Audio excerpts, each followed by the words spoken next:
शुक्रवार के दिन सुने तुलसी और संतोषी माता की कथा। आज आप सुने दो बहनें और तुलसी की कथा। गणेश भगवान रिद्धि और सिद्धि से दो बहनों को कैसे कथा सुनाते हैं, तो आइए हम लोग कथा सुनते हैं।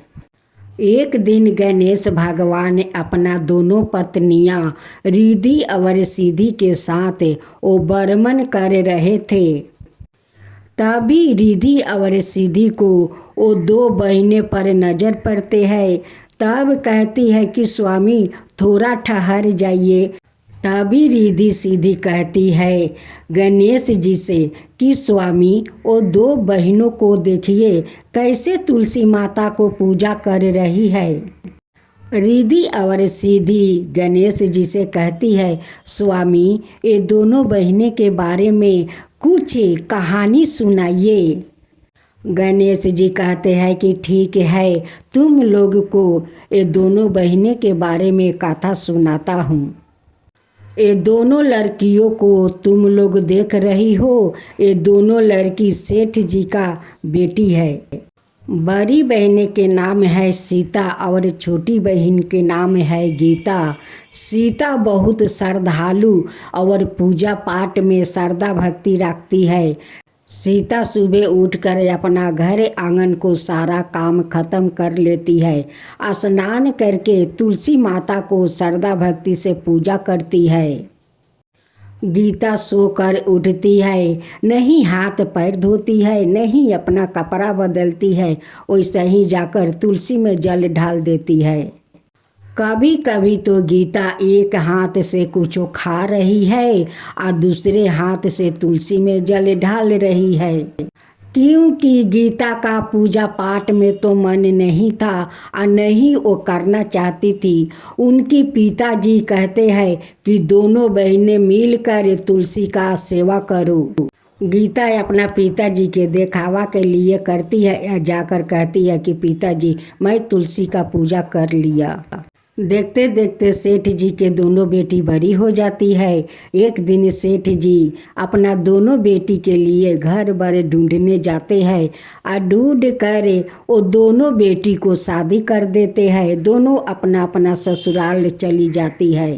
सीता अपना ससुराल में सारे घर को संभाल लेती है, पूजा पाठ करती है, सास ससुर को सेवा करती है, अपना पति को सेवा करती है। लेकिन गीता अपना ससुराल में नहीं सास ससुर के सेवा करती है और नहीं कोई भगवान को ठीक से पूजा करती है। वो करती है तुलसी को तो नहीं स्नान करती है, नहीं कपड़ा बदलती है। वो जैसे रहती है वैसे ही जाकर तुलसी में जल ढाल देती है। एक दिन तुलसी माता गीता का हरकत देख कर गीता का सारा संपत्ति नष्ट कर देती है, क्योंकि गीता ऐसी हरकत कर रही थी। एक हाथ जल देती है तो दूसरे हाथ से वो पाता छीर छीर कर खा लेती है। अपना जूठा हाथ जाकर तुलसी का मंदिर के पास धो लेती है। इसीलिए उनकी सारा धन नष्ट हो जाता है। एक दिन उनकी सास ससुर गीता का हरकत देखकर घर से निकाल देते हैं। कहते हैं कि जब से तू आई है मेरा सारा धन नष्ट हो गया, मेरा धन बिला गया। तू तो कुलच्छनी है, नहीं धर्म से पूजा पाठ करती है और नहीं घर के ठीक से काम करती है। तेरे कारण मेरा सारा धन नष्ट हो गया। तुझे मैं अब एक पल अपना घर में नहीं रखूंगी। तू चला जा, अपना महके चला जा। गीता रोती बिलखती अपना महके आ रही थी। उसी समय उनकी बड़ी बहन सीता और उनकी पति वो भी महके आ रहे थे। सीता अपनी गीता बहन को हालत देखकर बहुत दुखी हो जाती है और पूछती है कि बहन गीता तुम्हारा क्या हुआ कि तुम्हारा ऐसा हालत हुई है। गीता अपनी बड़ी बहन को कुछ नहीं बताती है। सीता समझ जाती है कि ये तो मैके में थी तो जैसे तैसे माँ तुलसी का मंदिर में जाकर जल देती थी। उसी कारण इनकी ऐसा हालत हुई है। सीता अपनी छोटी बहन गीता को अपना घर ले जाती है। वो महके नहीं जाती है, क्योंकि गीता का ये हालत देखकर पिताजी उदास हो जाएंगे। उसलिए सीता अपना घर लेकर चली जाती है। गीता को समझा बुझाकर कुछ धन देती है या धन देकर जाकर उनकी ससुराल में गीता को छोड़ आती है। उनकी सास ससुर को बुझा देती है कि अब ऐसा कभी वो नहीं करेगी, अब धर्म पालन करेगी। अब तो गीता अपना ससुराल में जाकर सास ससुर का सेवा करने लगी, तुलसी माता का पूजा करने लगी, विष्णु भगवान का पूजा करने लगी। अब बहुत धर्म निष्ठा से वो पूजा पाठ करने लगी, अपना सास ससुर को सेवा करने लगी। तुलसी माता गीता का श्रद्धा भक्ति देखकर उन पर प्रसन्न हो जाती है और उनकी सारे संपत्ति धन लौटा देती है। गीता उस समय माँ तुलसी का पूजा कर रही थी। उसी समय माँ तुलसी उन्हें दर्शन देती है। माँ तुलसी गीता से कहती है कि देखो बेटी, कभी भगवान को पूजा करो तो अच्छे से नहा धोआकर स्वच्छ हो जाओ, तब तुलसी माता का पूजा करो। कोई भगवान को पूजा करो तो नहा धोआकर स्वच्छ होकर पूजा करो। जो मनुष्य धर्म पूर्वक तुलसी माता का पूजा करते हैं, विष्णु भगवान का पूजा करते हैं, उन पर माँ तुलसी प्रसन्न होती है, विष्णु भगवान भी प्रसन्न होते हैं और उनकी सारे इच्छा पूर्ण कर देते हैं। गणेश भगवान रिद्धि और सिद्धि से कहते हैं कि रिद्धि सिद्धि ये दोनों बहनों को देखी माँ तुलसी का कैसे श्रद्धा भक्ति से पूजा करने लगी। उनकी बड़ी बहन अपना छोटी बहन को कितना अच्छा से समझा बुझाकर उनकी ससुराल में जाकर दियाती है और वो जाकर अपना ससुराल में अच्छे से सास ससुर को सेवा करती है, माँ तुलसी का पूजा करती है। और माँ तुलसी उस गीता पर प्रसन्न होकर उनकी सारे धन लौटा देती है। यही है माँ तुलसी और दो बहनें की कहानी। एक कहानी को समझी। रिद्धि सिद्धि कहती है कि हाँ स्वामी, मैं समझ गई। माँ तुलसी सारा देश दुनिया का घर घर में बास लेती है। यही माँ तुलसी का कहानी है। जय माँ तुलसी, जय माँ तुलसी। आज आप सुने खूब सुंदर माँ संतोषी की व्रत कथा ननद और भाभी की। एक घर में ननद और भाभी रहती थी। दोनों में बहुत स्नेह थे और दोनों मिलजुल कर अपना घर के सारा काम कर लेती थी। ननद माँ संतोषी की पूजा करती है। शुक्रवार के दिन भाभी ननद को साथ देती है। पूजा में उनकी हाथ बटाती है, पूजा में सारा काम करती है। ननद भाभी में इतना स्नेह था, इतना स्नेह कि वो जो काम करती वो मिलजुल कर करती। लेकिन भाभी संतोषी माता का पूजा नहीं करती थी। उनकी ननद माँ संतोषी के पूजा करती है। उनकी ननद का नाम रोहिणी थी। रोहिणी की माँ कहती है कि रोहिणी, काल तो मामा का घर जाना है, तुझे जाना होगा।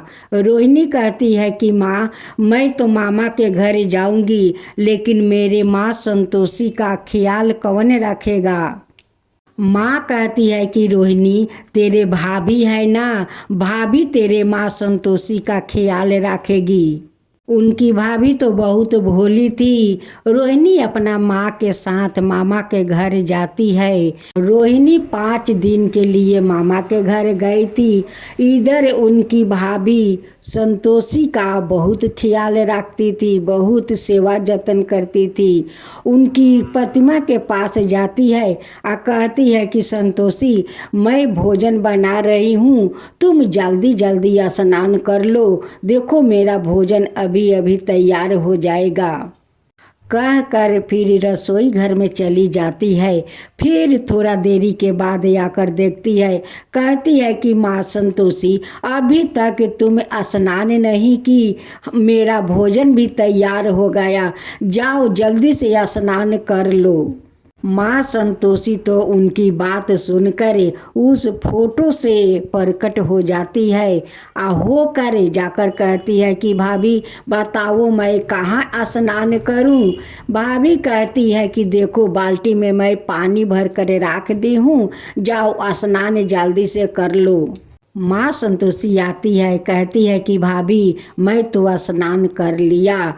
भाभी कहती है कि थोड़ा ठहर जाओ, तुम्हारे लिए मैं आसन लगा दूं। एक पीढ़ी लगा देती है, उस पर लाल आसन बिछा देती है और कहती है कि अब बैठिए।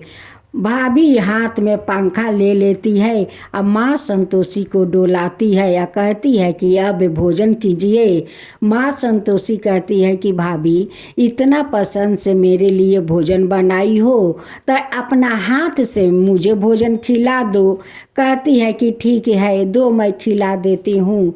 भाभी अपना हाथ से माँ संतोषी का भोजन खिलाती है। भाभी तो रोहिणी से ज़्यादा माँ संतोषी का ख्याल रखती थी, उन्हें स्नान कराती थी, उन्हें श्रृंगार करती थी, अच्छे अच्छे भोजन बनाकर खिलाती थी। जब रोहिणी 5 दिन पर अपना मामा का घर से लौट कर आती है, दौड़ी दौड़ी माँ संतोषी को देखने जाती है। देखती है कि भाभी तो बहुत अच्छे से ख्याल राखी है, उन्हें अच्छे अच्छे कपड़ा पहनाई है, 16 श्रृंगार की है। फिर भी रोहिणी अपना भाभी के पास जाती है, कहती है कि भाभी मेरे संतोषी का अच्छा से ख्याल राखी हो तो। भाभी कहती है कि जाओ ननद जी, अपना संतोषी से पूछ लो कि मैं ख्याल रखती थी या नहीं। मैं अपना हाथों से उन्हें रोज श्रृंगार करती थी, उन्हें अपना हाथों से भोजन खिलाती थी। सासू माँ अपना बहू के बात सुनकर जोर से हंसने लगती है, कहती है कि यारे मेरी भोली बहू, कभी देवी देवता किसी के हाथ से भोजन करते हैं। रोहिणी जो हर शुक्रवार के दिन माँ संतोषी का जो भोग लगाती है, तब भोग का क्या माँ खा जाती है, माँ कभी नहीं खाती है। वो भोग पूजा के बाद उठाकर हम लोग सभी में बांट देते हैं। माँ कभी किसी को हाथ से खा सकती है। बहू कहती है कि माँ जी आपको मुझ पर विश्वास नहीं है तो जाइए माँ संतोषी से पूछ लीजिए, वही आपको बताएगी कि मैं उनकी सेवा करती थी या नहीं, मैं अपना हाथों से उन्हें भोजन कराती थी या नहीं। जाइए उस संतोषी से आप पूछ लीजिए। ननद कहती है कि भाभी तुम सच बोल रही हो। भाभी कहती है कि ननद जी मैं क्या झूठ बोल रही हूँ, मैं सच बोलती हूँ। रोहिणी अपना माँ से कहती है कि माँ लगता है भाभी झूठ नहीं बोलती है, वो सच बोलती है। वो सचमुच का संतोषी माता उनकी हाथ से भोजन करती थी। सासू माँ कहती है कि बहू तुम सच बोल रही हो। बहू कहती है कि हाँ माँ जी मैं सच बोल रही हूँ, मैं रोज उन्हें श्रृंगार करती थी, अपना हाथ से उन्हें भोजन खिलाती थी। सासू माँ कहती है कि बहू अगर ऐसा बात है तो काल भी तुम संतोषी के जैसे 5 दिन श्रृंगार किया, 5 दिन अपना हाथ से भोजन खिलाई, काल भी अपना हाथ से खिलाओ, हम लोग माँ संतोषी का दर्शन करना चाहती हूँ। फिर उनकी भाभी सुबह उठती है, घर के काम कर लेती है, नहा धोआ कर संतोषी माता का पूजा कर लेती है। फिर उन्हें भोजन बनाने जाती है तो कहती है कि माँ संतोषी आप जल्दी से स्नान कर लीजिए, मैं आपके लिए भोजन बनाने जा रही हूँ, आप देरी मत कीजिए। रोहिणी और उनकी माँ छुप कर देख रही थी कि देखती हूँ कि आज माँ संतोषी उनकी हाथ से भोजन करने आती है या नहीं। फिर भोजन बनाकर जाकर देखती है तो कहती है कि संतोषी अभी तक स्नान नहीं किया, भोजन तैयार हो गया है, जल्दी जल्दी स्नान कर लो। संतोषी अपना प्रतिमा से प्रकट होती है कहती है कि भाभी मैं कहाँ स्नान करूं?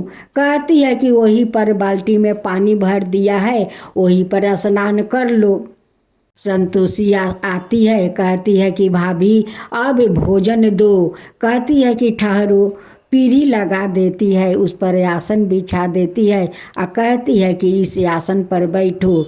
बैठ जाती है और वो पंखा डोलाने लगती है। कहती है संतोषी की भाभी आज भी अपना हाथ से मुझे भोजन खिला दो।